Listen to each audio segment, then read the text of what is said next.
Sure. Okay, now bear with me a half a second. Ladies and gentlemen, good evening. Welcome to the virtual chapter for what month is this now? January of 2024. Oh my Get it goodness, right. Wow. count them all. And today, on this at this chapter meeting in 2017. So see, I found it, Karen. Karen Hand joined us as my what did you call it? Side chick? Is Side that chick. okay? Okay. Yeah. Yeah, yeah. Chick on the Well, side. certainly that, and so much more. Such a great helper. So yay! Congratulations, 2017. That is three, the four, A six, long time ago. 7 years ago, as a matter of fact. Wow. So Wow. I've almost known you long enough to begin to use you as a reference. Or in relationship terms, to start having a 7-year itch. Oh, You there you start go. seeing somebody behind my back and Patty Scott's back, and there will be hell to pay, my friend. Yeah. Certainly better than a 7 year scratch, by the way, which is Okay. another other thing. So here we are, January 2024, lovely new year, and nice round numbers and a leap year as well. So everybody get ready for that one particular Right. day Yes. when we can just, leap ourselves silly.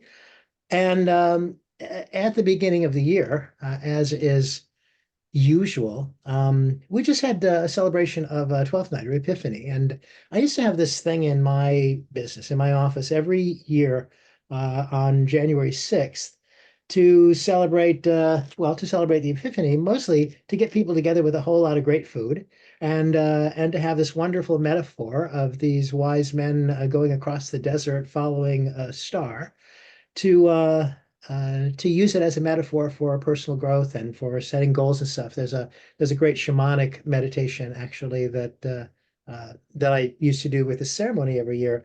And so I still have my first Monday of every month program going on here, and it was last night. And the second Monday I know, but the first Monday was New Year's Day. And so it was last night, and we talked about this, and we talked about resolutions. And as one would expect in a personal growth group, the topic is self-improvement, life getting bigger. I always talk about my model of the evolving self coming forward and express that as a part of you that just wants more and bigger and growth, and then I'll tell you what, every once in a while you run into somebody who says, and I think, by the way, I've got to say, as wisely as the Buddha, somebody who says, and pardon my language, ladies and gentlemen, but who says, fuck that shit. How come I have to be better? What what the hell is wrong with me to begin with? And it's a really interesting thing because it really is kind of the nature of our gig, to encourage growth. But I think and particularly as I've gotten older, and maybe it's a question of age and just perspective. But some of us aren't at the place where we're ready to begin our business, and we're continually being approached with people that say, you ought to make your thing, we could make your thing as big as somebody once said to me, we can make your business as big as Tony Robbins. And I'm like, ooh, the hell would want that? And quite frankly, especially for me, I'm in my 70s now. I'm not looking to build some huge empire at this particular point. And I think there's a place where it's really nice to know goals are things for people who want to have goals, and you can have them, but there's no requirement whatsoever. In fact, for people on the spiritual path, I've got some news for you. You don't have to get enlightened this lifetime. You know, the universe will still work out perfectly well, regardless of how you approach that. So it becomes this optional thing then, and something that we can do, something that we might want to do, something that would be lovely. And people were saying, well, I shouldn't have to set a New Year's resolution just because it's January 1st. And it's funny because they felt like January 1st was a deadline and they were required to meet this deadline. I remember somebody telling me that every time that the clock gets set back or forward, that's when you should, change the batteries in your smoke detector. Now, whenever the clock goes backwards and forwards, I have a great deal of anxiety about the fact that, oh my God, I must change no, I really don't care all that much about it, but I've been reminded. So New Year's to me at least offers us a reminder, if you'd like to think in those terms of, we're starting something new, if you've got some goals that you're ready to establish. And what we did in our program last night was we talked about the well-formed conditions of outcomes from neurolinguistic programming for setting up the goals. But I wanted to just paste the other side of this equation. That is, there are some people who are not excited about doing anything new this year. And I want you to hear this. This comes from Donna Ashworth, and some of you may know her. She posts a bunch of great things and rather interesting. She says, for many, January is a hard, cold month when everyone is setting new goals, laying down righteous ground rules, and striving to become a better version of themselves. Some of us are fighting to find ourselves each day. You see, December is a month of giving, and some of us, come January, are completely and utterly spent. A month of remembering everyone and remembering absolutely everything, a month of including everyone and of reaching out to each and every person we have ever known, a month of reaching breaking point every day, trying to have fun, to be the ultimate hostess, to be the perfect guest, a month of stretching ourselves financially, emotionally, and of letting our boundaries be breached by many in the spirit of the season. And then January hits and bam, before we can even begin the arduous task of clearing away the festivities, we are expected to jump on the New Year, New You bandwagon and transform ourselves entirely. For some of us, this is just too much.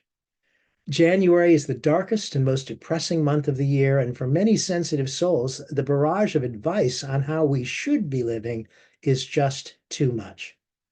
So perhaps this is a safe place to say that maybe it's okay to take a week or two to recover and to just be kind to ourselves before demanding better. And for those of us who really do fall low in the darkest month of the year, for those of us who have given too much and to whom the future looks bleak, perhaps this is the right place to say, you are absolutely fine the way you are. Just stay.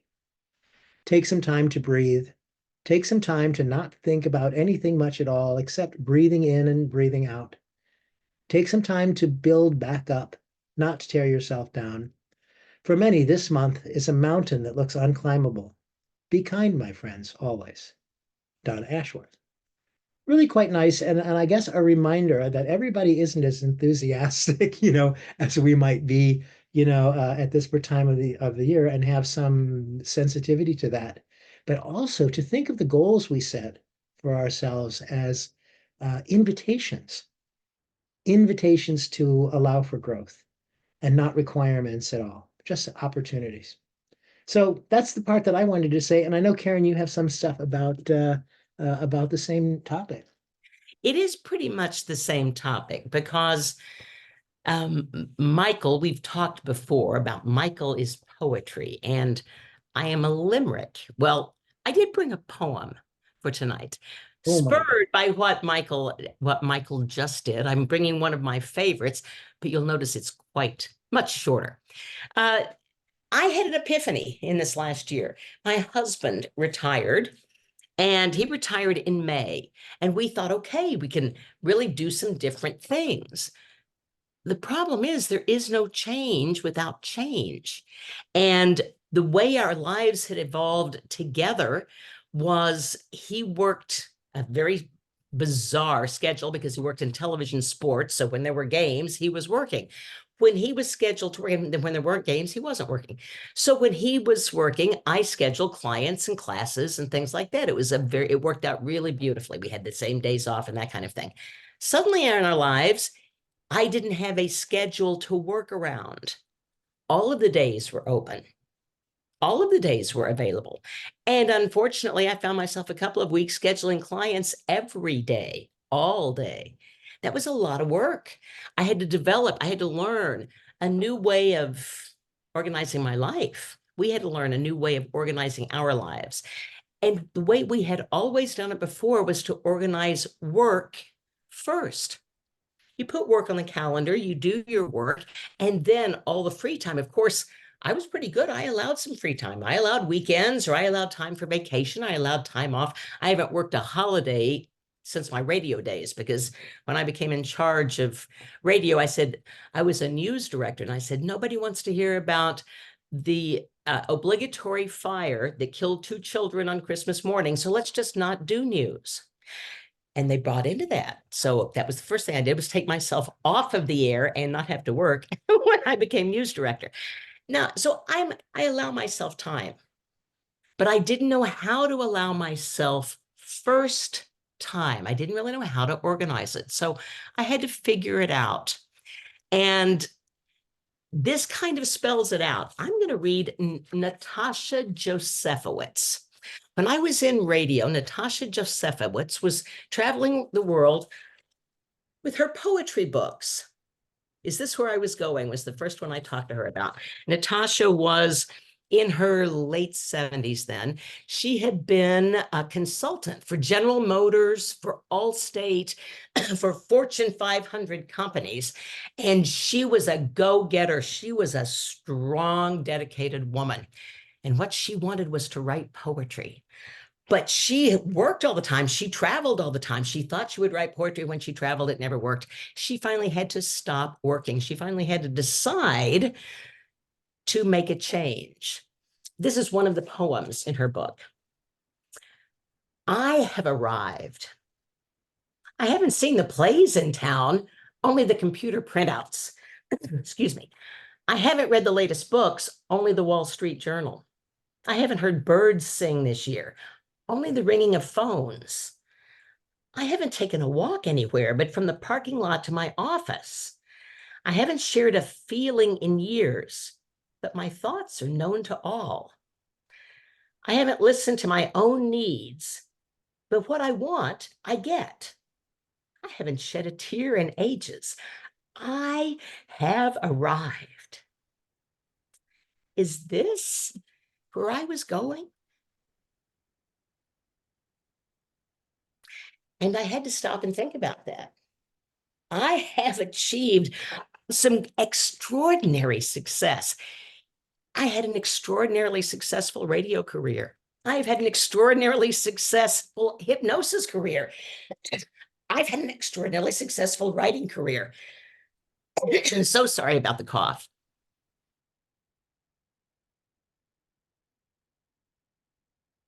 I wouldn't trade any of it for anything. And I want to continue writing, and I want to continue working in hypnosis. But the epiphany I had was, it's time that I put myself first. It's time to figure out what I want to do, what we want to do. When we had this epiphany, we scheduled a trip to Key West. I'm just back from Key West. That's where we did New Year's. And I got, what you get in the airport. It's not COVID, by the way, but this is what I brought back as a souvenir. So what? I was in Key West for New Year's. And so if I've got a little stuffy nose now, no big deal. I'm grateful. I'm grateful for the opportunity to have this little bit of a glitch in my voice and not have to work on the radio tomorrow morning at 6 a.m. I'm grateful for so many other things in life. I'm grateful that today I had a full day of hypnosis clients and students all on Zoom. So I didn't even notice whether it was raining or snowing or hot or cold. I live in perfect conditions and have a fan right here if it gets warm. So once we decide, then we can affect a change. You got to have that decision first. You got to have the leverage to affect the change. So my husband and I made a brand new resolution this year. It wasn't to lose weight. It's not to have a dry January. It's not to give up anything. Our New Year's resolution this year is to live our best lives. And we are. We've got plans already for February. Now, guess what? I will always make this meeting because I love this. I have a Tuesday morning mastermind meeting that I love. I'm going to meet with those people. They're friends from all over the world. We meet every Tuesday morning. I'm going to continue to do that. I'm going to continue to see clients. Excuse me. I'm going to continue to mentor my students, and I'm going to write a book. But I'm putting myself first. All of that happens around the travel schedule.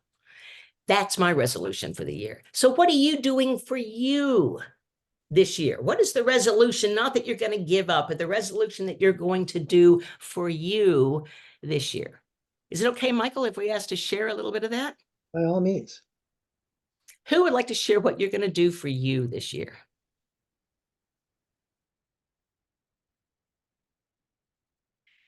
Okay, I'm not going to say yes to everything. That's it. Good. So, And go ahead, Michael. I was going to say, so that's what you're not going to do this year.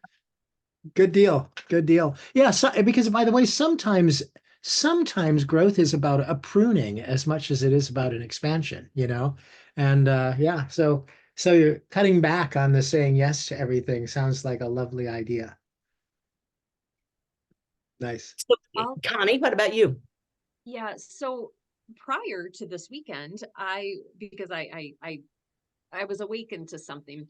So prior to this weekend, I wanted to get myself working a lot more from an ideal week so that I have time to work, on my business, in my business, but then also plenty of time for play and that type of thing. Because I'm not having a lot of play and fun in my life right now. And so that has to change for 2024.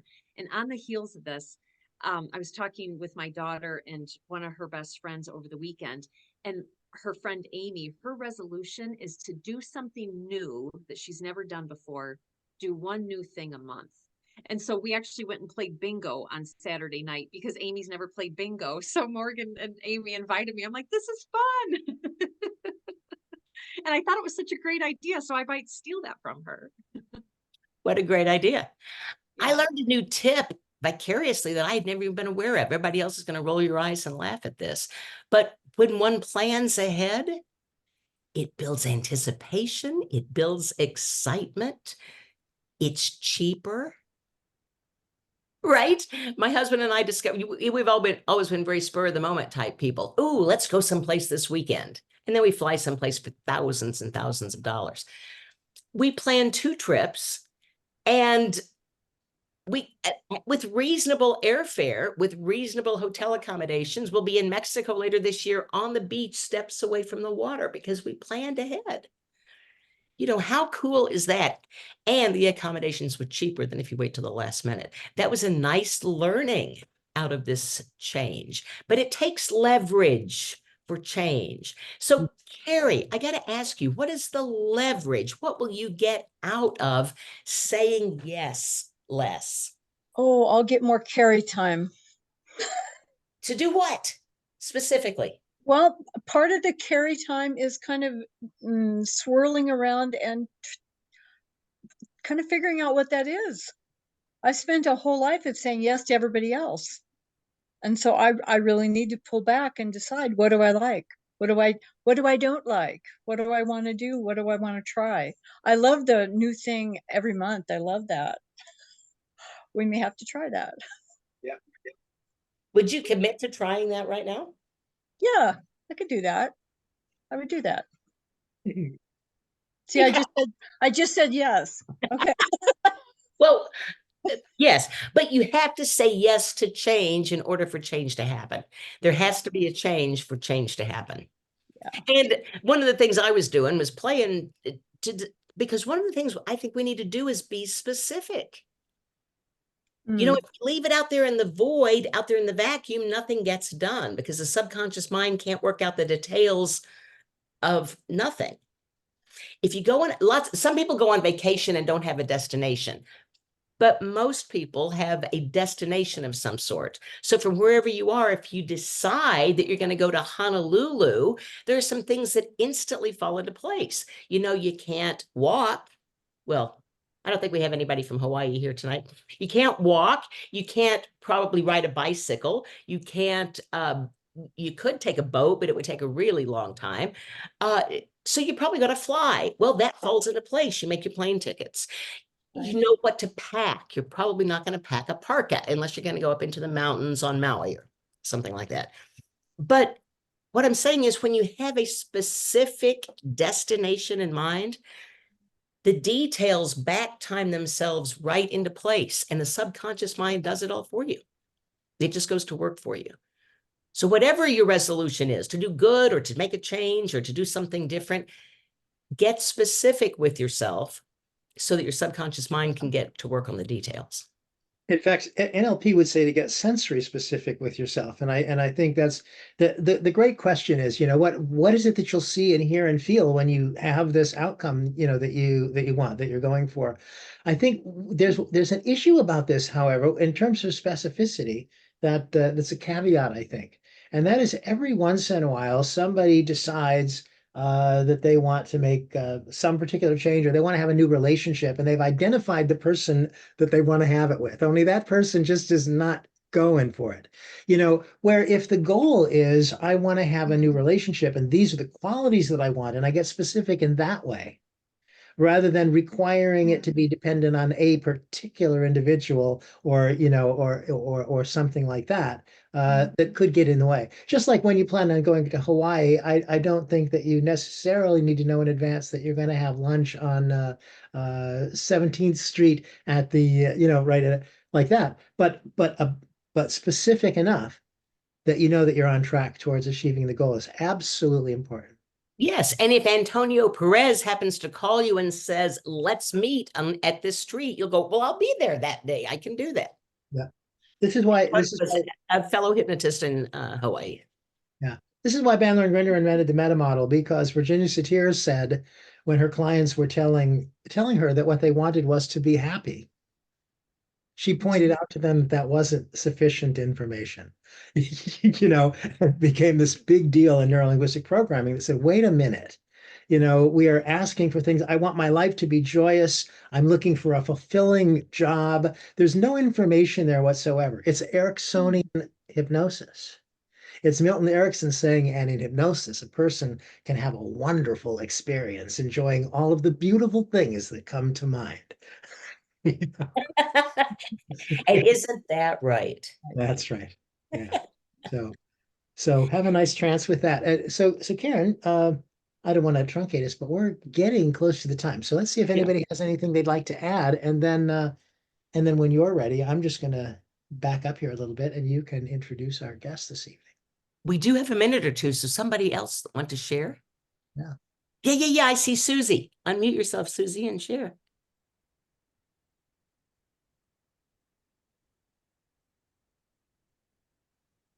I can't see you, but we definitely can't hear you. Because your microphone is muted, Susie. Yeah, Susie, you'll have to unmute yourself. Or look at Lincoln. He's trying. Anything? There you go. Now we can hear you. Okay. I didn't know how to do it on my phone. I've always been on my computer. Well, I got kind of a big one. I had my second craniotomy this year. And so I decided to take that opportunity to flip from the corporate crap, get away from that, and go hypno Reiki full time. Yay! Hey. And we wish you much, much, much success with that in this happy new year. Thank you. Thank you for sharing that with us, because, that's another thing. If you tell somebody, if you announce it, then you're also telling yourself and reinforcing that you're going to do it. Yep. Susie, congratulations. Thank you. Yes, to you. Keep joining us on Tuesdays and keep us up to date on the progress, okay? Okay. All right, good. Karen, listen to the beauty of these resolutions, by the way. We're talking about people who are deciding about what it is that they want, as opposed to setting some big goal for themselves, like I'm going to become, or I'm going to, but no, here's, I don't want to say yes quite so often. I want to run my practice, because this is making a choice about what it is that you want to do. That really shouldn't be a burden to anybody on the beginning of the year. But in fact, what a great opportunity. Right. And thank you for sharing. Thank you for always joining us here too. I'm very grateful to Michael for inventing this whole scenario. I'm very grateful to Michael for bringing me along for the ride, and grateful to all y'all for joining in and always participating. Oh, y'all, you were in Florida this week, weren't you? No, I grew up in Oklahoma.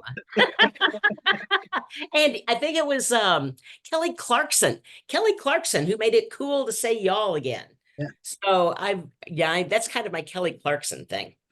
She's so peppy. I love her. And positive. What a great influence. And speaking of great influences, positive folks, and someone who might have a y'all in there someplace, although she's probably got a yah hey there. Connie Jo Holmes, because she's now up in Wisconsin. She's an award-winning hypnotherapist and author, an international speaker, hypnosis certification trainer, certified life coach, and health coach. Yeah, Connie offers her hypnosis, her specialized expertise as a lifestyle designer. Check that out. How many people are going to steal that? A lifestyle designer, helping clients align their mind, body, and spirit to live a balanced life and move from reacting to life to owning your life. Say hallelujah. In addition, hold up. Let me make sure I can read this right. In addition, I'm trying to add this up and it's not computing. Her 30 years of corporate managerial and leadership experience. She's about 28 years old. So I don't know how she spent that much time in the corporate world, but she did. Her 30 years of corporate managerial leadership expertise supports her expertise in the self-leadership, personal organization, life planning, and strategic goal execution that she works with now.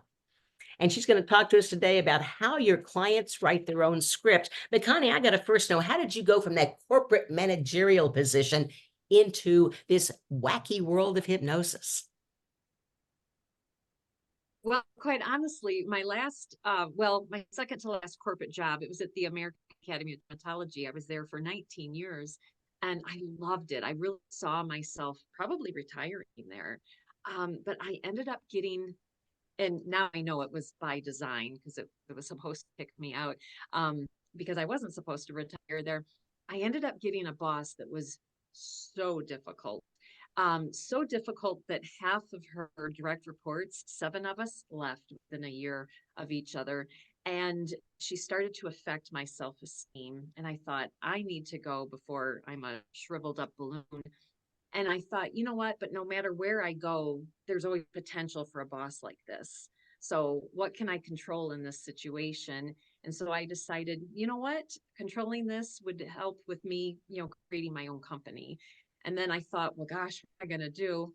And I was that friend that everyone went to for thoughts, advice, opinion, that type of thing. So I thought, well, let's legitimize myself. So then I got certified as a life coach first. And I quickly learned about hypnotherapy and decided I am going to add that, to my offerings. And I haven't looked back since, and it's been the best decision ever. Yeah. So tell us about tonight, how you had the clients write their own script. Hey, I will. I need to preface this first by saying I probably have about 6 to 8 inches of snow on my wires. So if my internet gets wonky at all, just let me know and I'm going to quickly jump on my cell phone. Okay. So we're all in that same boat. I've been thrown off once already, Connie. So I get it. Okay. So if it happens, I'll come back on and probably on my phone. But thank you, first of all, very much, Karen and Michael, for inviting me here. I really am truly honored. So thank you for that opportunity. So yes, I am going to talk about how our clients write their own script. I need to preface this by saying that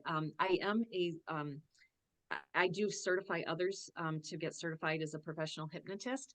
And one of the things I tell my students is this community is the best. It's absolutely the best. The most warm, gracious, genuine, giving community in the world. And we all know we truly are. I said, but there's 2 areas where we get a little bitchy. And those areas, in my opinion, from what I've heard so far, is the progressive muscle relaxation versus, a rapid or an instant induction. And then the other one is script or no script. Those are probably the things that I've probably witnessed people battle a little bit more than anything else. Would you guys agree? Yes. So anyway, so I'm not here to talk about, a script word for word, but I am going to talk about, how our clients do truly write their own script. I do want to say too, whether you are a seasoned professional or you are pretty new in this, I do promise you that you're going to get something out of this. I have given this presentation at a couple hypnosis conferences, and when I role played, it was with a very seasoned hypnotist, and she actually got a lot out of this. So I do just want to preface that as well.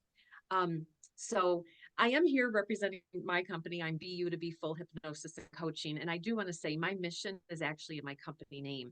I teach individuals how to truly be authentic. That's what that BU stands for. And when we're truly authentic, we can live a fulfilled life. I just always want to explain it because I have my t-shirt on and my name is spelled goofy, and I want to explain why. So, okay, so why is it important for our clients to write their own script? So I find it's very, very important because when we are not reading from a script, we are actually looking at our client. And so when we're watching our client, we can actually be calibrating our client at all times. We can notice for the different tells that a person in hypnosis that they give to us.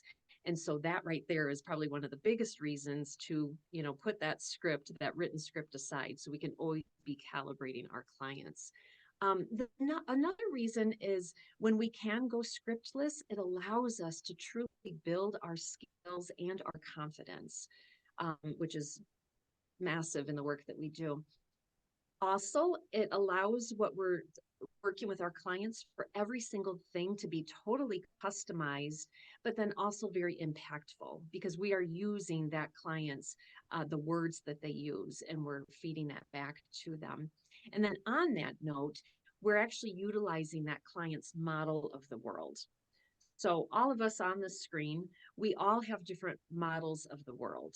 And so when I talk to you and I really pull this information out from you, from the questions that I ask you, I am learning what is your model of the world. And therefore I can deliver the suggestions and the change work based on your model.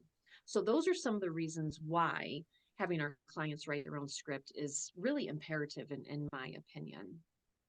So how does this happen? How I do it, and I'm sure most of you guys do this as well, but I have that consultation call.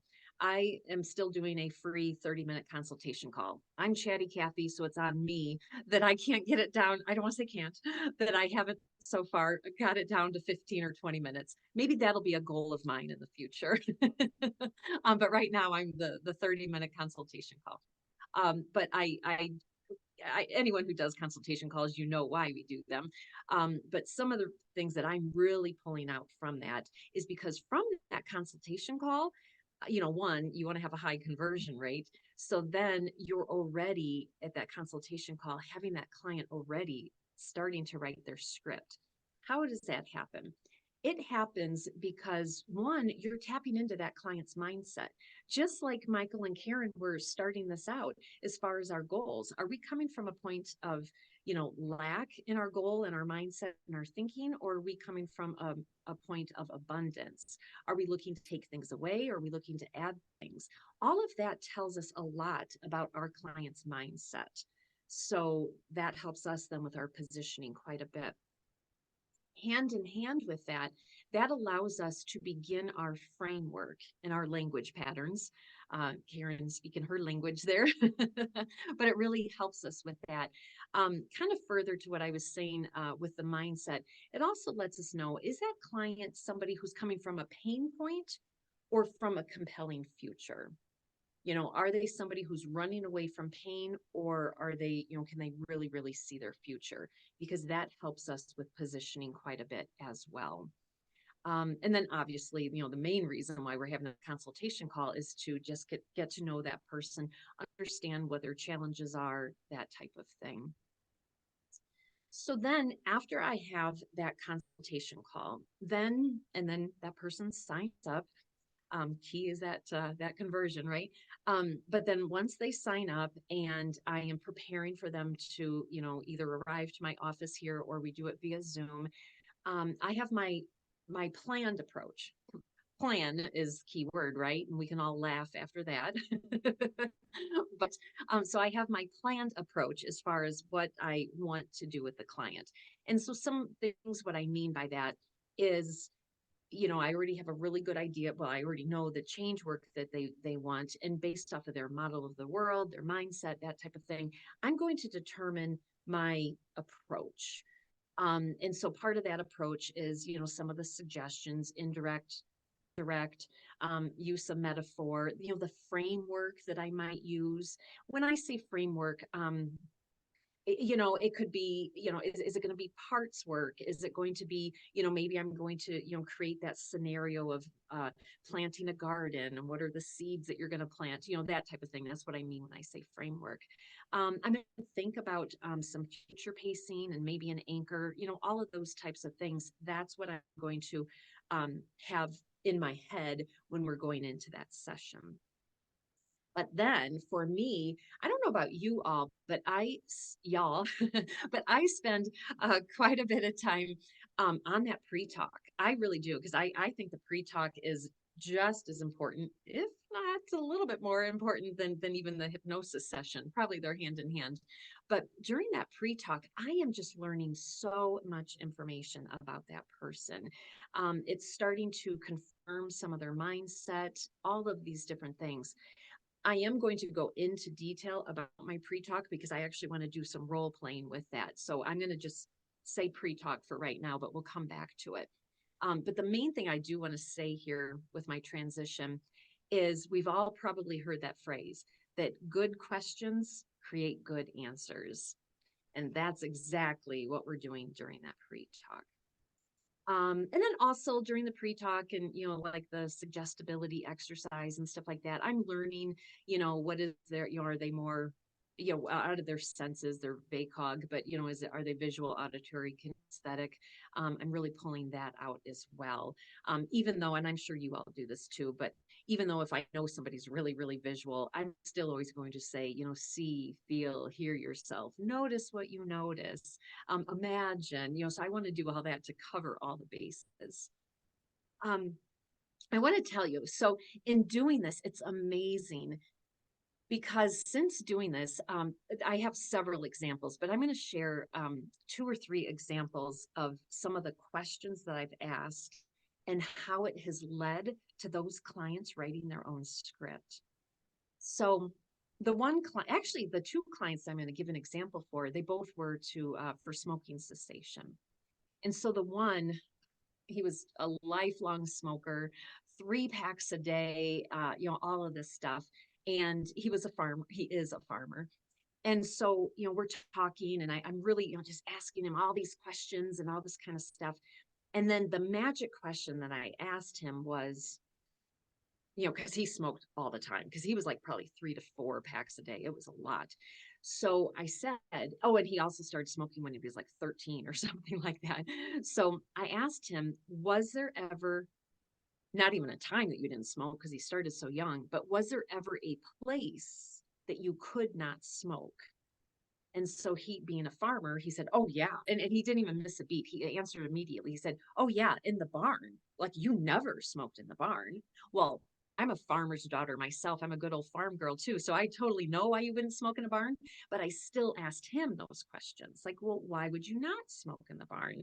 And so he was answering the questions like, well, that's our livelihood. If I would drop a cigarette, if anything, I mean, the whole barn, the straw, the hay could catch on fire and that stuff just goes off like crazy. We would lose our livelihood, so he's answering all these questions. And I'm just like, holy cow, this guy just gave me the frame for how I am going to structure this session, like creating his body as that barn, that thing that protects your livelihood, right? It was amazing. But I was able to get there just because of the right questions. And then another gentleman who came to see me to stop smoking. And it's funny because this question has never been on my list, but for some reason, something told me to ask this question, and now it's on my question list. But he was sharing a lot of details too. He was a very religious man. So, and he could find, he had a wife who actually had, I think ALS. So, and he took care of her for a long time. And so, he was sharing that story quite a bit. And so I just happened to say, where do you get your strength? And then you're not going to believe his answer. His answer was, well, every morning I listen to hymns, and and so I was like, oh, that's really great. So then I asked him, I said, well, what's your favorite one? His one is Alive and Breathing. Can you even believe that? And then his second favorite one is, and I'm looking here because I wrote it down, My Father's House. I mean, I can't even believe it. And so just that simple little answer, alive and breathing. Well, I used that throughout the session, that, alive and breathing, and we can breathe so much better and we're alive when we're not smoking, that type of thing. So really, kind of quite amazing. I do want to do some role playing here because I think that's where the magic happens. But before we do that, are there any questions about anything that I covered? Anything that I brushed over too quickly, that there's any questions or feedback or anything? And if so, just raise your hand or jump on in if you don't mind. Good. Okay, we're good. I think it's good. That role Okay, play is going to be that's exciting. what Yes. So when we role play, it is going to, I've got my little clipboard here as I would in any session. But as we do it, you get to see it and experience it, but you also get to, and I'm happy to send these questions to you too, if anyone wants these. I mean, I can send it to Karen or Michael, and however you guys want to do it. And by the way, I put Connie's email, I put Connie's information in the chat room. So if you want to write that down, and I will put her email address next. Wonderful. Thank you so much. So, okay, so let me just ask, is there anyone here that would like to role play? And if you do want to role play, what is some challenge that you might have that you might want some support with? Does anyone have that and want to role play? Karen? Okay, Karen Ross. Yes, I'd be honored. I would really like to, if not eliminate, dramatically diminish the sugar that I intake. Okay. So tell me, why is it that you want to significantly reduce your sugar intake? Is that a fair way for me to say it, first of all? Significantly reduce. Yes, I think so. It is, I believe what I read about sugar basically being toxic to us, and have experienced some reaction to sugar. I know that when I ingest sugar, my energy goes down. I think it impacts my mental state. And I just know that I would be healthier if I did not eat as much sugar as I do. And I feel as though I'm out of control on it. What does being healthier look like to you? Having more physical energy, not getting as kind of worn out and tired as early in the evening as I do.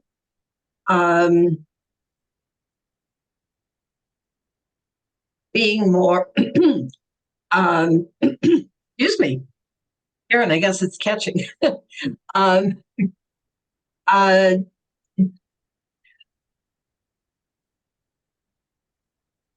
Just having more energy to move my body. I know I need to move. I need to walk more. I just need to be more physical. And I know that sugar impacts me physically and drains me, drains my energy. Yes. And so when you have this, what will your life be like when you have more energy and not kind of deflating at night so soon, and more mental clarity? What will when you have all those things? What will your life be like? I think I'd seek out more social activities later in the day. I just find myself sometimes, not always, but sometimes just passing on a particular event or social activity, just kind of knowing, if it's in the middle of the week, I'll just be so tired by the end of a work day. And then, I have to start over again in the morning. And no, I just as soon sit here and eat my ice cream and spend a couple hours watching TV and go to bed. Right, right. And so when you have a more outgoing lifestyle, or way to say it, how does that make you feel? Oh, more vital, more engaged in life.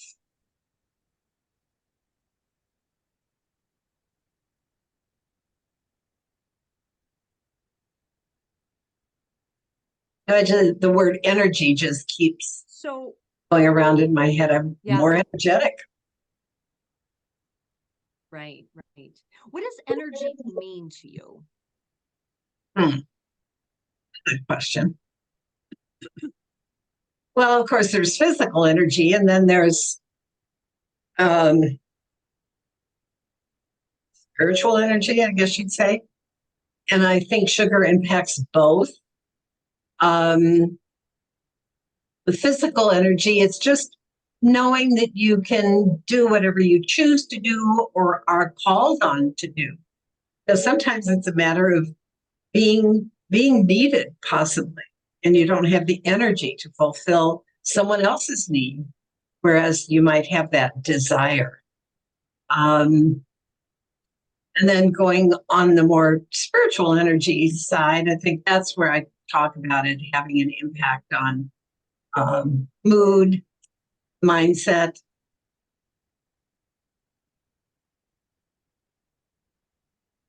Right. Yeah, so with physical energy, not having the reserves even to be able to support somebody else. Is that basically what you said? Well, that was one of the things, yeah. Yeah, one of them, yeah. I've thought of some volunteer work that I'd like to do. And then I'll look at maybe when they need people or something, and I think, oh, I don't know. I'll be too tired, or I won't have it. That's just an example of right, what I've experienced. Yes, yes. And so if this doesn't change for you, what happens? Well, I guess that's one of the things that concerns me. The older I get, I have to be more concerned about all those things. And if I want to, all the words I use if I want to be an energetic, engaged, active, older person, then I need to pay more attention to what I feed into my body. And I believe that sugar is not a good thing to ingest. So my confusion or my conundrum is that I can have the intelligence to know all that stuff, and I could tell you that stuff and eat a chocolate chip cookie at the same time. Right. Exactly. So, and you mentioned the word toxic earlier too, about all the reading you're doing on sugar and just really how toxic it is. And, when you think about that, I guess when you think about that toxicity, are there any other areas in your life where you've cut out anything that's been toxic?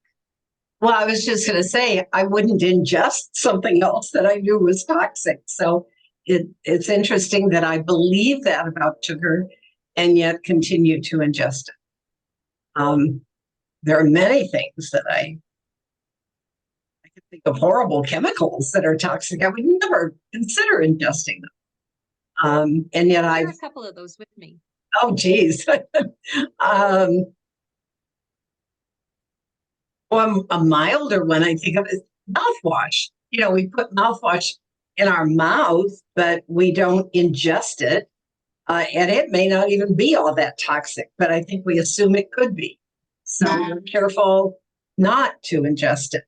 But it could be much more serious. It could be food that has become outdated or can't think of the other word, you know, started to rot, but I can't think of the right word. But, you know, food that has lost its nutritional value, if you will. Those are a couple of things, but I think of horrible toxic things like bleach and, you know, that kind of thing that, you know, I would never dream of ingesting. And why not?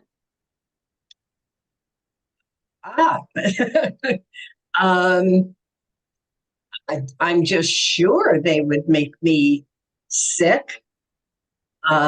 Some of them could kill me if I ingested enough of it. Yeah.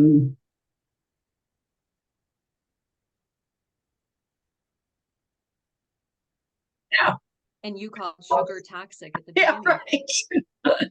Right? Yes. Yeah. Yeah. I'm going to pause there right now, because I mean, you could probably go, but I'm going to pause there because I want to share something. If it's not obvious, first of all, thank you so much, Karen, for role playing that with me. First of all, let me ask you, how did that feel?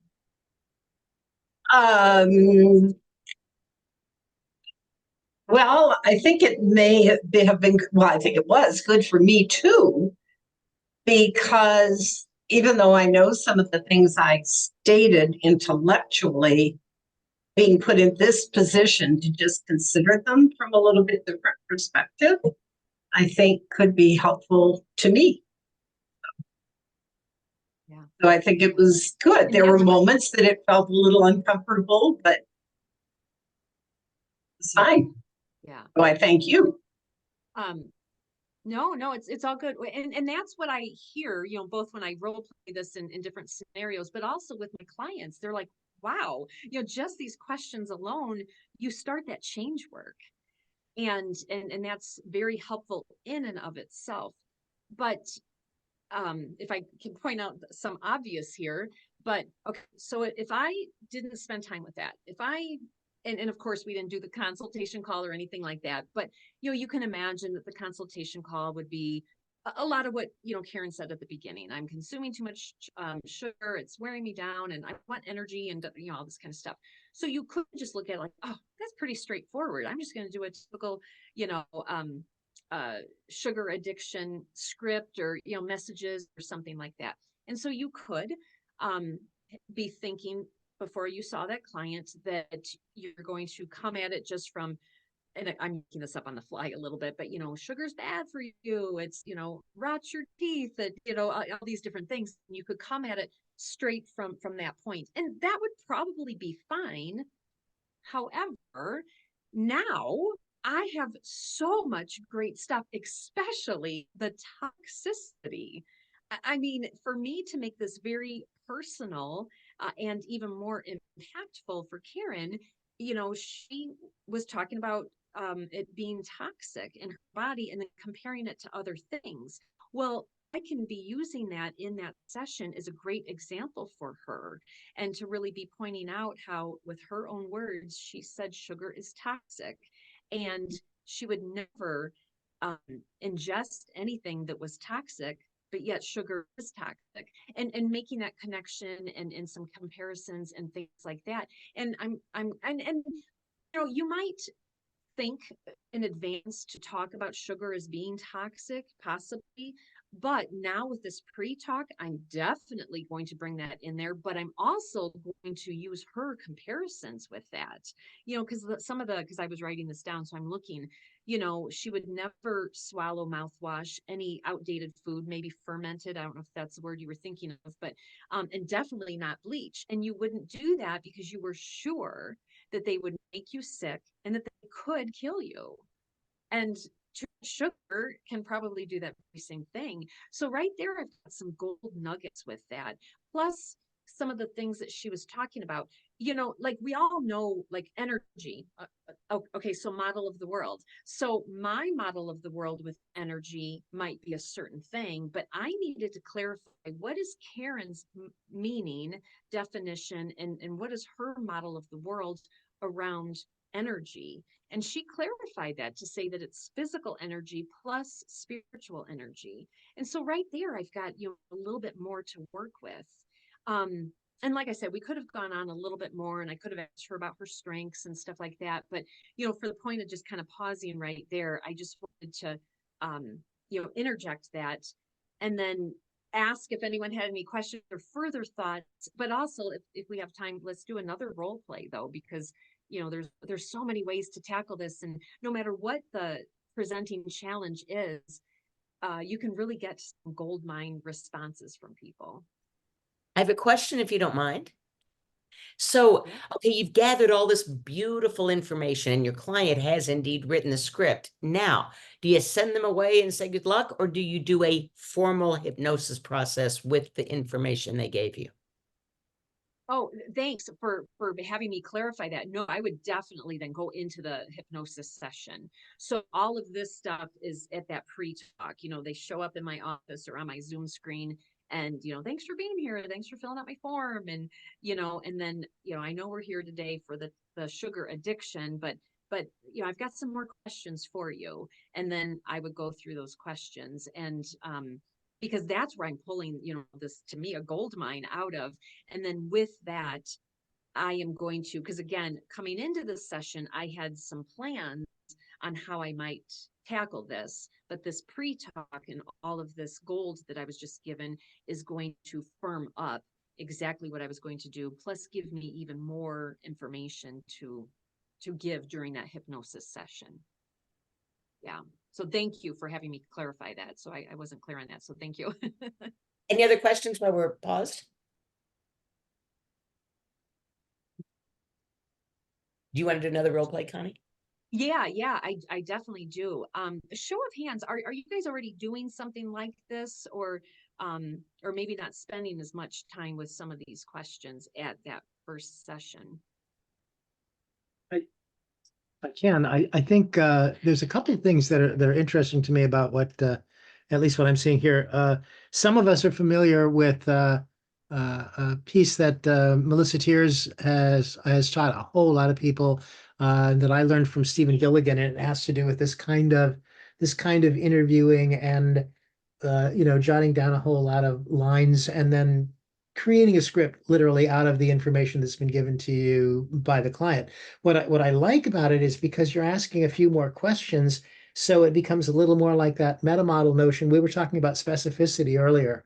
It seems like the particular style of questioning that you're doing is getting a much fuller representation than in the other one that I was describing. Yeah. Thank you for sharing that, and for that, kind of comparison with something that's out there and everything. Did someone, Karen, were you going to say something, Karen Ross? I was just going to say that I do something like that. I get an intake form from them, and then I ask for clarification of a lot of their answers. And it's amazing what they tell.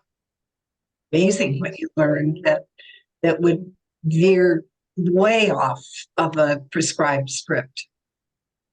Yes, most definitely. Yeah. So, well, let's do one more role play because we have time for it. And then plus I would like to have, another one just for, some comparison and that type of thing. Does anyone else, can anyone else, will anyone else want to role play here? A volunteer with something simple, because there's really not enough time to fix everything your mother did. Right. Yes, be definitely mindful of time. We only have about 15 minutes, I think. So, but we can knock it out in that time. Anybody want to play? Carol. Carol? Thank you, Carol. Oh, you're welcome. I'm new to marketing and sales. I come out of engineering, and here I am in a business where I have to do marketing and sales. And so I said, I have to learn this. and I'm signing up for every freaking thing I see, and I don't have any time to actually do the work. So what is the main challenge in it? Is that the time, or is it the subject matter of marketing? It's called fear of missing out. I feel if I don't sign up for that one, I'll find something in there that would have been a gem and been marvelously magical to solving my marketing and sales issues. Fear of missing out. Yeah. Okay. Okay. Fear of missing out within the marketing world. Got it. That makes sense. So, well, what is it that you're wanting out of these marketing classes? Well, having been an engineer and I didn't have to do any marketing and sales, that group did all that for me. And so I don't have the words, I don't have the language, and I don't know how to put words together to do that. And I'm signing up for all these different classes, and they all have different points of view and ways of doing things. And then, of course, there's the technical thing. How do I get all this stuff out into the internet? I mean, what do I use for that? And oh, look, there's a techie person that's going to teach me all that. Oh, good, I'm signing up for that. And oh, look, there's a leads guy who knows all about LinkedIn, and I'm going to sign up for that. And oh, look, over there's a guy's a marketing guy and really has some great information about marketing. And all of a sudden, I'm signed up for so many things, I can't even do them all, let alone do the actions that they're recommending. Right. So how is that getting in your way? Because I'm not doing the things that they're recommending. I keep thinking the next one's going to be even better, more informational, more magical, if you will. So why is it that you're not doing the things that they're teaching you? I don't have time because I keep signing up for more. For more, yeah. Okay. And so how is that standing in your way? Just having this whole huge library of education, how is that preventing you from moving forward? It seems like I can't make myself stop looking and signing up for the next important thing that I must not miss. And so I say I just don't have time to actually do the work, to get the marketing language and to get the training and practice it and put out some offers, actually physical with words in some place on the internet. So what would it look like if you did start to put things out there? Well, it would look like I would have words out there on the internet in one of those places, Facebook or LinkedIn or somewhere, where I'm making an offer to help people with the thing that I just really am passionate about helping them with. And the words would be there, and then people would see it, and then they would see it, and if they saw it and it applied to them, then they'd want to get a hold of me so they could get the help. And so what do you need to do to get your words out there?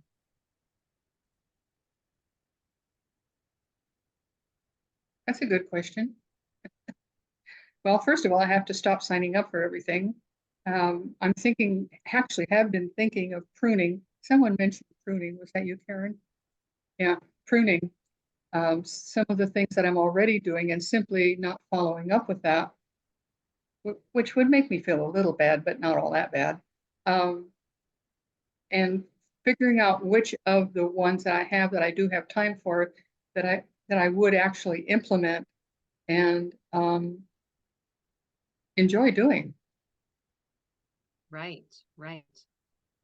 Have there been other times in your life, and maybe with your former career, but other times in your life? Because if it's okay, I'm going to use the word overwhelm, but if it's not the right word, please correct me. But I'm hearing in everything you're saying this overwhelm, a plethora of too much information almost. So I'll put an umbrella of overwhelm if that's accurate for you. That's somewhat accurate, and then spinning too, because I'm spinning and I'm seeing that thing and that thing and that thing and that thing and that thing and that thing and that thing. So I'm spinning as well as feeling overwhelmed about all that I'm finding. Yeah, that's great. When you think about spinning, where do you feel that inside of you when you think about spinning? Oh, I feel that in my gut, like an upset stomach. Mm, okay. How would you rather feel?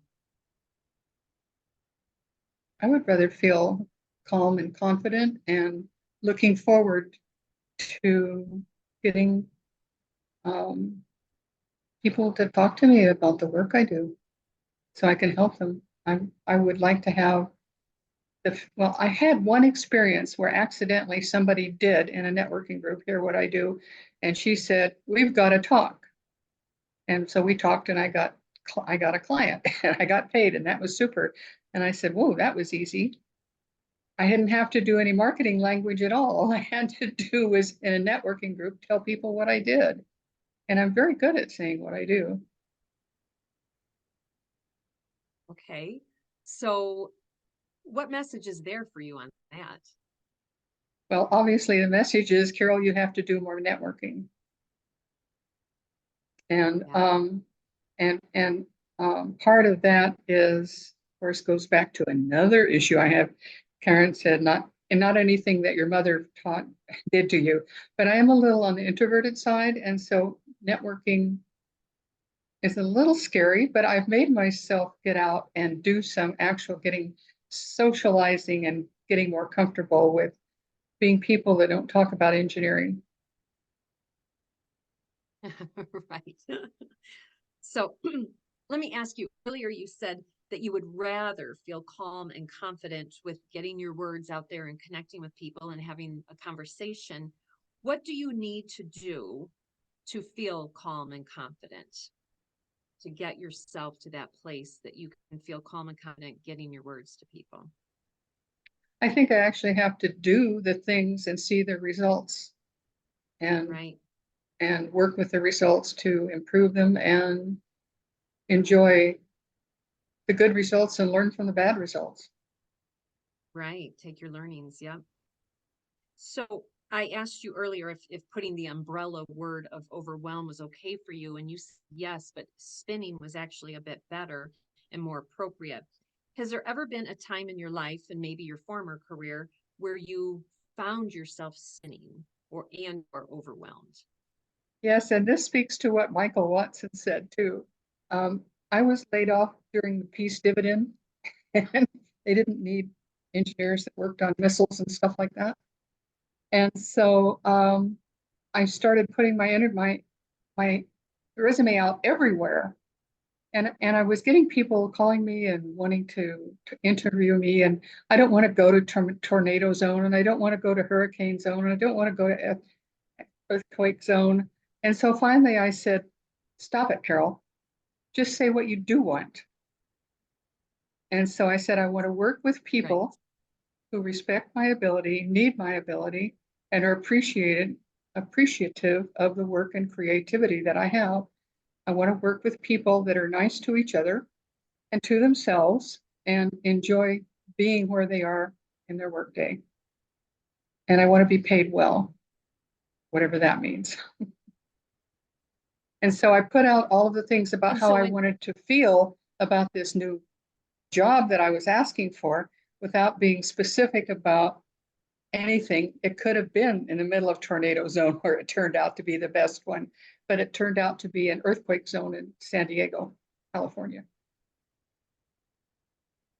So you said something key there, because I was going to ask you, where maybe in your life you've spun before, and if there was a way we can take your learnings from that and transpose that into this situation.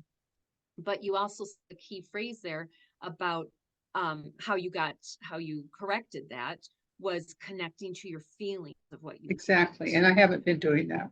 So Michael, thank you for Yes. reminding me.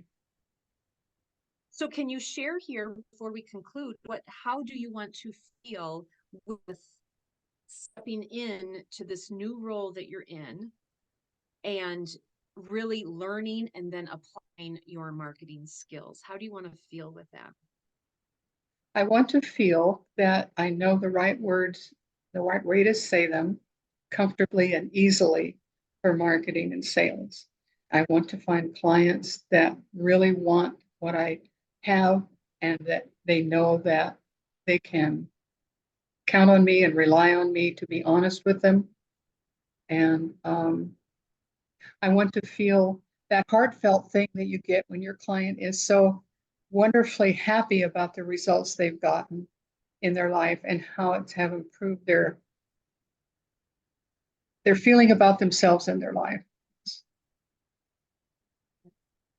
So saying that out loud and knowing all the different marketing classes you've taken or you're currently taking, what classes for right now can come off your list and what ones do you need to focus on? It would be easier to say the ones I want to focus on because there are too many of the other ones. There you go. So what are those? Well, I want to stay focused with Karen Calhoun and the techie stuff.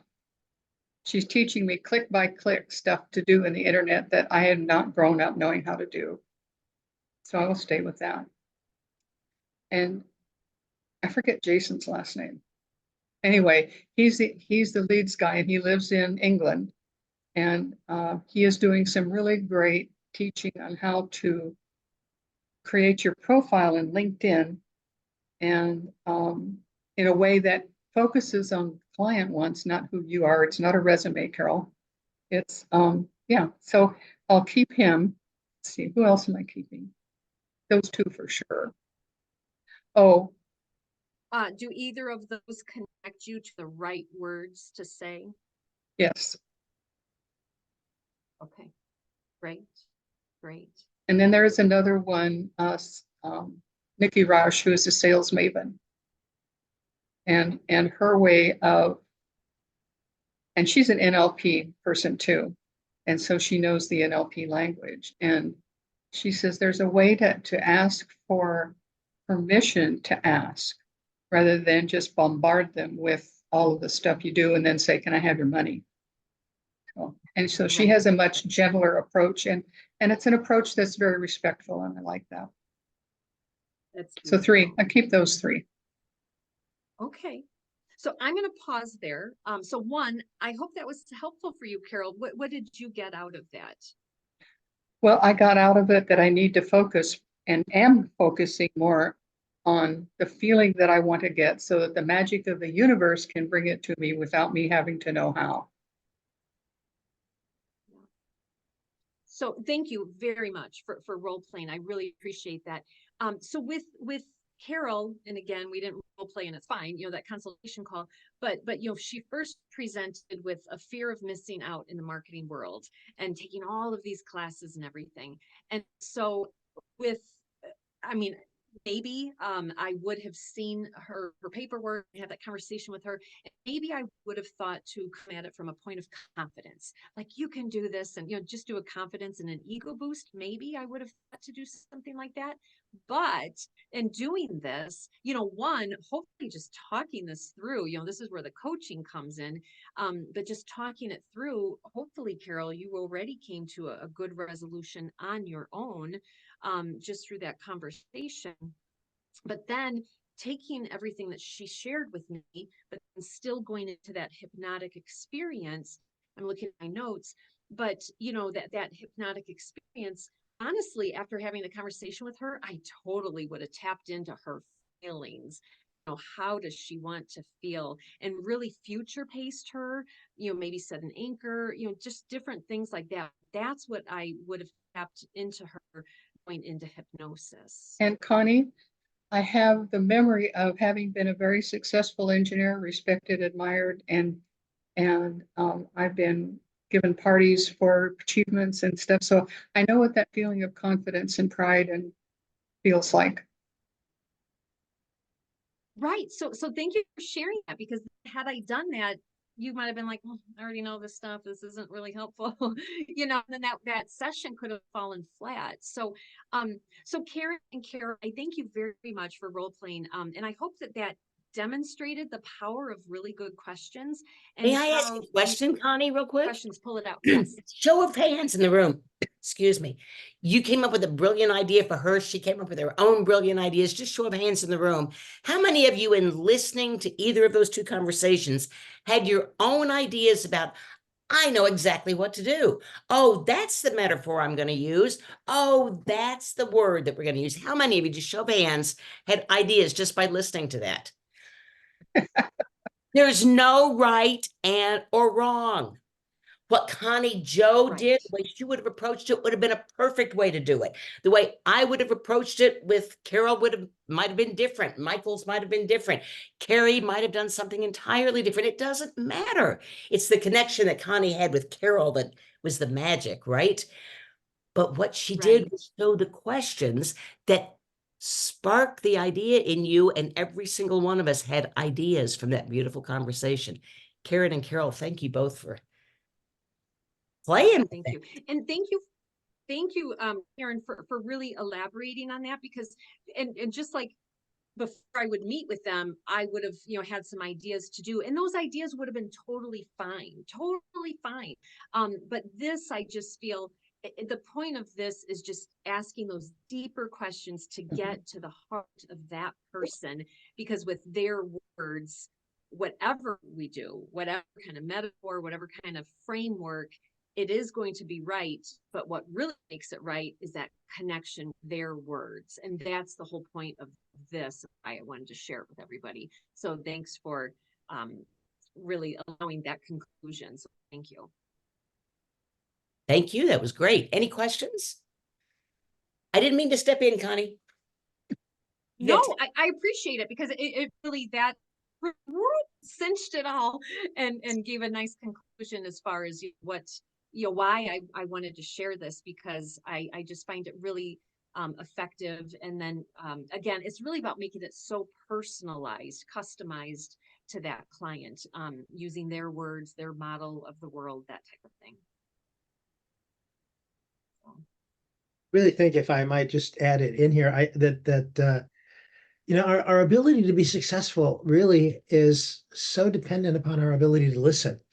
That what it is that our client knows certainly better than we can even imagine what it is that's going to be satisfying to them. We're just guessing in the dark. So whatever we can do to draw that out of them. And what I notice in this model, in the Melissa Tiers model that I mentioned, in core transformation, which is something that's particularly dear to my own heart, or in the use of clean language. Some of you are familiar with the clean language model. It's all about using this idea of questioning and interacting with the client in such a way that information comes forward that is really the powerful heart of the matter, and then it becomes really lovely and easy for us, in fact, to put together that information. We get hypnotherapists online every day, if you read any of the groups, who say, I've got a client tomorrow and they've got this issue. What should I do? And I'm like, listen. Be there with them and listen.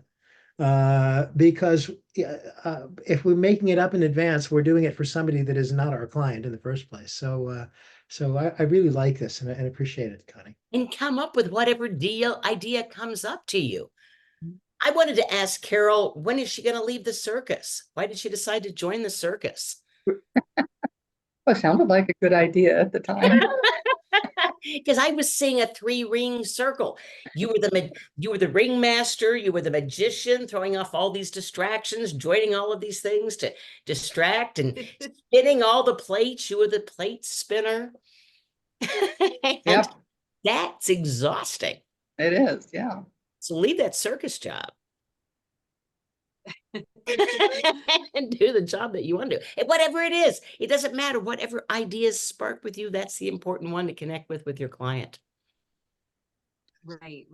And just speaking of ideas, I did say this at the beginning, before the client comes and before even all this questioning, I'll jot down some ideas about, again, metaphors, some thoughts on position for future pacing, setting an anchor, those types of things. But, sometimes I use them and sometimes I don't. Just going to the point of whatever we decide to do is going to be right. But just getting to this little bit of a deeper connection and way more personalized. So, yeah. Carol, I I do all share the work. something. Yeah. I'm sorry, what? Carol, if I can share something with you with love and respect. So when I first got certified as a hypnotherapist, like most people, I was very nervous and all that kind of thing. And I was on the certification bandwagon, and I'm happy I was. Here's some of my certifications on my wall there. So I'm happy about it now. But in hindsight, I was getting all those certifications because I was scared and nervous about just hunkering down and seeing clients and stuff like that. And so I wonder if part of, the FOMO that you're going through is just, maybe not quite being ready and thinking you're ready, because you are ready, but maybe not thinking you're ready to actually sit down and start applying the marketing stuff. Well, I think that getting ready is a bad word for me, because I can do that forever. So I think one of the things I have to ask myself is, what is my first step tomorrow morning that's going to begin the end of all the spinning? Yeah. And I can do that. Tons of luck. Well, I have been really good at helping people in the area of life coaching in general, and fear and anxiety and stuff like that. But I'm talking about now with people who are caregivers of someone with dementia. And that's an area that I'm not familiar with. So while I was familiar and confident with the life coaching area and helping people in that way, I've got a new focus. And my first step in that area was to volunteer as a support group facilitator. And boy, do I have words. I bet. Yeah. Right. Thank you. So Connie, you've got a couple of great products. Would you tell us about those real quick? Oh, Because thank we're you almost very out of much. time, believe it or not. Yeah, super quick. So I since I am a life coach, I do have an online program. It is how to become an unforgettable coach. And some of the stuff that I talked about tonight is in there, plus all sorts of other things. So if you are looking to understand a little bit more about life coaching, which I do think really helps complement hypnosis in some regards, that is a program that I have. It's go at your own pace. It's online, lifetime access. It's $247. The other thing I have is I do a lot of networking and things like that. And so I have it's called Plug and Play. It's a literal blueprint manual on 8 different topics. If you are ever speaking in front of somebody and you want to give a presentation, end it with a hypnosis session or a guided meditation or anything like that. So that's another product that I have. Thank you for that. And I put her information in the chat room, but of course we have people on replay who won't get to see it. So Connie, do you mind telling us your email address and your website? Yeah, sure. So my website is ConnieJoHolmes.com, and the Joe is spelled J-O. And my email is cholmes@ConnieJoHolmes.com. And Holmes is spelled Holmes. So hopefully Connie Jo Holmes, you put all that together, you Google that, and I'll bet you're going to find her. I promised that I would tell you that you'll get CEUs for joining us tonight. All you have to do is log on to IACT or IACT or IMDHA and let them know that you were here. They'll give you the time. And by the way, so will Shelley's organization, IHF, so will Richard's organization, ICBCH, so will all friendly organizations. So apply for your CEUs and get them every place that you can. I want to make a couple of sad announcements, Michael, if you don't mind. Before you make it, let me make a less sad one then. Before that, I forgot to mention going in that the board certified hypnotherapist training for IACT and IMDHA is this coming weekend as well. So it's kind of last minute, but if any of you are considering getting board certified through IACT or IMDHA, this would be the time to do it. And you can go to the website iact.org or imdha.com and register for that. So there you go. And I don't mean to bring down the room, but I do just want to say that our love and condolences are in order for a couple of our family members. Don Pellis and Shelley Stockwell Nicholas both lost some family members over the holidays. And so we want to send them our positive wishes and love. Yeah. And thank you very much for joining us on the virtual chapter. We meet here every second Tuesday of every month with something fabulous. Welcome to 2024, ladies and gentlemen, and we will look forward to seeing you a month from now.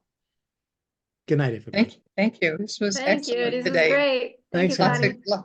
Lots of good stuff here. Thank you.